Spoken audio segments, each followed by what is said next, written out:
Salve, salve, fiel! Sejam bem-vindos ao nosso canal e nos próximos dias pode ter reforço pintando no Corinthians. E hoje vamos saber tudo sobre essa negociação no vídeo do nosso grande Chico Garcia.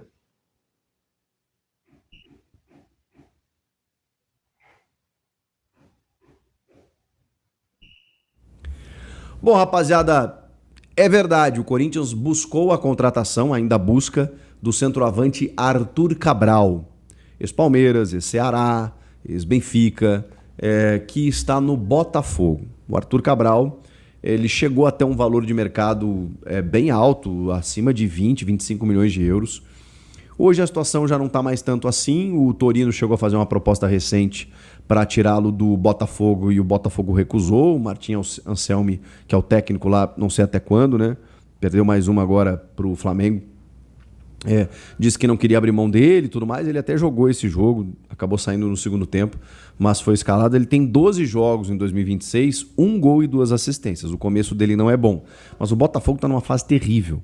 O Arthur Cabral é um bom atacante, tá? Tem 27 anos, é um cara diferente, bem diferente do Yuri Alberto, porque ele é um cara mais de área, mas ele tem boa técnica. Ele, diferentemente do Pedro Raul, que carece um pouco dessa questão, né? Um cara muito bom na bola aérea, mas nem isso ele está conseguindo. O Cabral não, ele já sabe jogar com os pés, ele tem uma certa movimentação, mas ele é um cara mais de área mesmo, ele não é o cara de atacar espaço como é o Yuri. O Yuri, sabemos, né, tem uma característica única, né, no futebol brasileiro e por isso ele faz tanta falta. Mas o Corinthians entendeu que para uma temporada em que a Libertadores vai começar com muitas competições, a ausência do Yuri, ela matou o ataque do Timão. Então você precisa entender para onde correr. Beleza, o Caio César pode ajudar, o Caio César com o Memphis pode funcionar, o Guinegão em algum momento pode ser uma alternativa, o Vitinho, o Kaique, não sei o que e tal, o Pedro Raul menos, mas o fato é que quando você perde uma figura como o Yuri, você não tem um centroavante confiável, você não consegue ter um ataque confiável para poder disputar grandes jogos, grandes competições. Então, por isso a necessidade. Não existe nenhuma informação adicional em relação a isso. A primeira notícia foi dada pela ESPN. Não tem nenhuma informação adicional de modelo de negócio, tempo de contrato, proposta, valores, como é que seria feito. Agora, se o Botafogo recusou 10 milhões de euros pelo Torino, do Torino pelo Arthur Cabral, vamos lá, o Corinthians não deve pagar nem perto disso para obtê-lo. O Corinthians não deve nem pagar para adquiri-lo em definitivo. Provavelmente seja um empréstimo até o final do ano, pode ser que tenha opção de compra, pode ser que tenha prioridade de compra, pode ser que tenham metas estabelecidas, aí vai depender do modelo de negócio, mas a ideia provavelmente, se o Botafogo... Acredito, pessoal, que se for um empréstimo com opção de compra é um negócio bastante positivo, pois aí poderemos reforçar o elenco com mais peças de um jogador que é bastante rodado, aí já atuou bastante no futebol europeu, um jogador que acredito que para compor o elenco do Corinthians é bastante positivo, pois um jogador de área, um jogador que tem uma característica bastante boa na minha visão, não é nem um Yuri Alberto, nem um Pedro Raul, é um jogador que não é tão rápido, mas também não é aquele jogador que só fica parado dentro da área para a bola aérea, é um jogador mais móvel que o Pedro Raul, e acredito que como vamos competir em várias competições nesse ano de 2026, acredito que precisamos de peças de reposição, já que com a ausência do Yuri Alberto ficou bastante nítido que precisamos de novos atacantes, já que o Corinthians ficou com um ataque muito ruim depois da perda do nosso principal atacante, o Yuri Alberto. Então acredito que o Arthur Cabral, caso chegue, seria um bom negócio, um bom reforço para o Timão. Botafogo for sensível numa liberação, com alguma compensação, com algum jogador indo para lá, ele consegue ficar até dezembro. Acho estranho, acho difícil, inclusive, o Botafogo liberar para um concorrente no futebol brasileiro. Mas tudo vai depender da lábia do Marcelo Paz, né? O fato é que o Corinthians buscou a contratação desse jogador.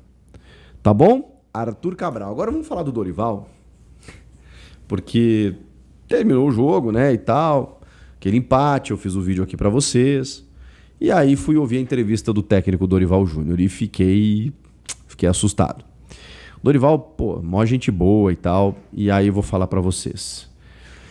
Essa pressãozinha que começou a surgir, a gente não sabe exatamente de onde, né? Mas existe essa pressão mais interna do que externa, mas aí você soma, né, com alguns torcedores incomodados com alguma decisão ou outra do técnico. Foi de uma fagulha começou a aumentar o fogo. Eu tenho certeza que o Dorival foi para a entrevista já na defensiva, por conta de tudo isso que aconteceu. Porque as perguntas foram acontecendo, algumas relacionadas ao jogo, outras sobre a previsão de estreia do Lingard, a ausência do Zaccaria, questões pontuais mesmo. Daqui a pouco vem uma pergunta sobre pressão. E aí, meu amigo, aí ele saiu do eixo. Vamos lá. Ele começa falando sobre projeção do brasileiro, que é muito difícil falar isso agora. Quem imaginaria que o Cruzeiro estaria lá embaixo, que o Flamengo, por exemplo, não seria líder, tudo mais.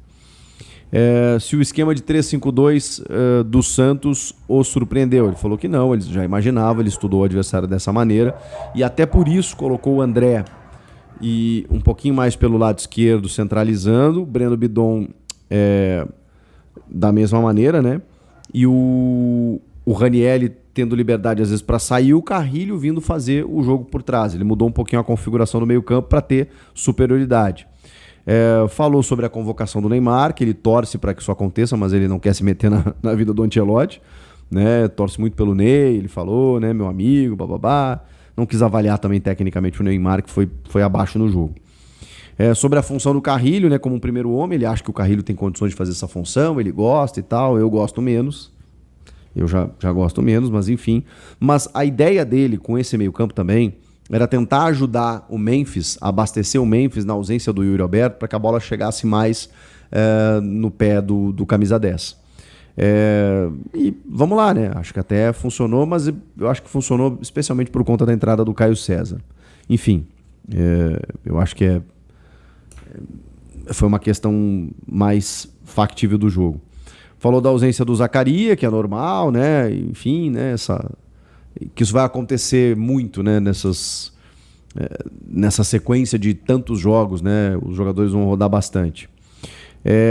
O Caio e o André, que saíram ali no começo do segundo tempo, ele explicou que o André já estava cansando, que o André já não estava legal e que o Caio tinha pedido já no intervalo para sair. Então, quando a gente faz aquela análise, por que tirou o Caio César? Embora nesse caso eu nem tenha dito isso, né? Eu até falei para vocês que provavelmente já tinha um planejamento para ele jogar 60 minutos.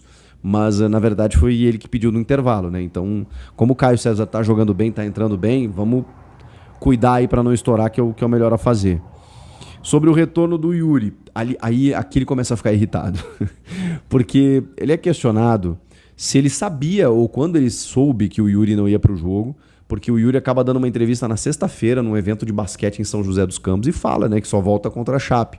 Mas ele treinou o tempo inteiro, né? Ele tinha terminado a transição física, ele trabalhou com bola, ele estava teoricamente liberado.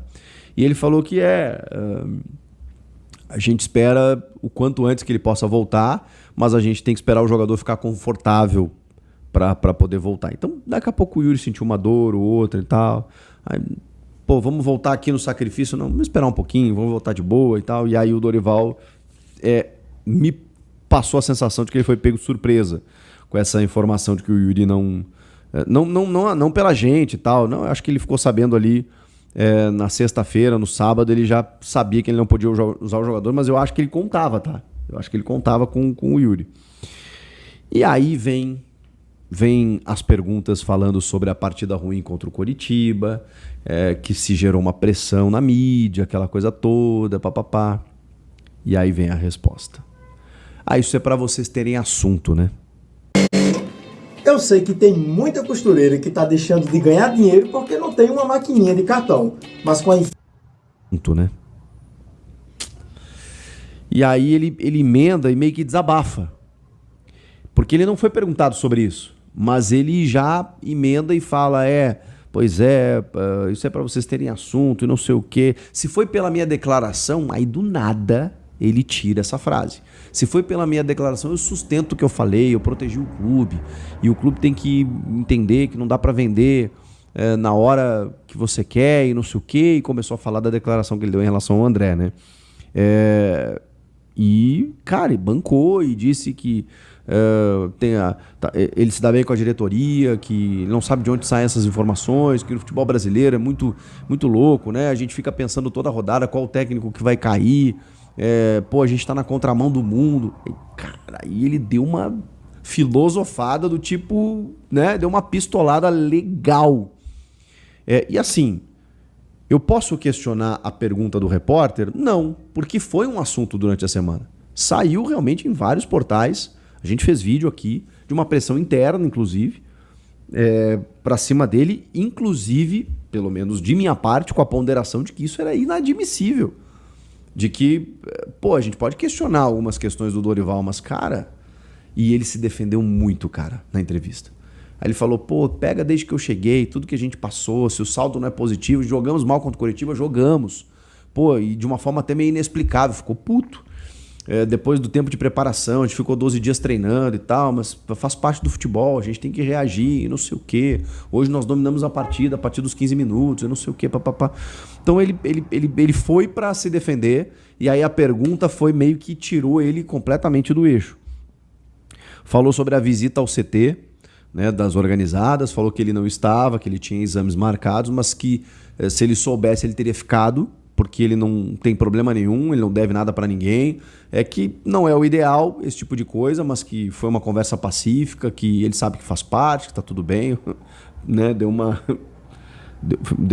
tirada de pé ali. Não quis falar sobre o Arthur Cabral, do Lingard, ele acha que mais uns 10 dias pelo menos para uma avaliação, para saber se ele vai ter condições aí, então muita calma com o inglês. E foi isso, foi essa entrevista do técnico Dorival Júnior. Em vários momentos ele voltava a ser questionado, né, sobre pressão, sobre resultado ruim, sobre desempenho ruim, papapá. A gente pediu reforços e não sei o quê, e a gente está pedindo reforços só para repor aquilo que já saiu, né? Então, essa pressão aí não faz sentido e tal. O Dorival estava meio incomodado com isso. Por mais críticas que você tenha a escolhas do técnico, você acha mesmo que é a hora de trocar? Que é a hora de mudar? O Dorival é muito bom em Copas, né? E ele não começou a jogar Copas ainda. E tem uma aí que eu tenho certeza que o torcedor gostaria de ganhar, que se chama Libertadores. Então, deixa ele começar, pelo menos na Libertadores, pra gente entender se ali pode ter uma perspectiva boa. E eu acho que pode. Eu acho que dá pra chegar longe. Mas, por enquanto, é só uma projeção. Comenta aqui, inscreva-se no... Bom, pessoal, esse foi o vídeo de hoje. Antes de finalizar, peço a vocês que se inscrevam no nosso canal. Deixe o seu like aí para ajudar no crescimento do canal. É um canal novo, então conto com a colaboração de vocês. E quero também que vocês deixem nos comentários o que você achou da partida contra o Santos, do empate em 1-1. E se você apoia a contratação de Arthur Cabral e se você é a favor ou contra a demissão do técnico Dorival Júnior. Valeu, fiel, e até os próximos vídeos.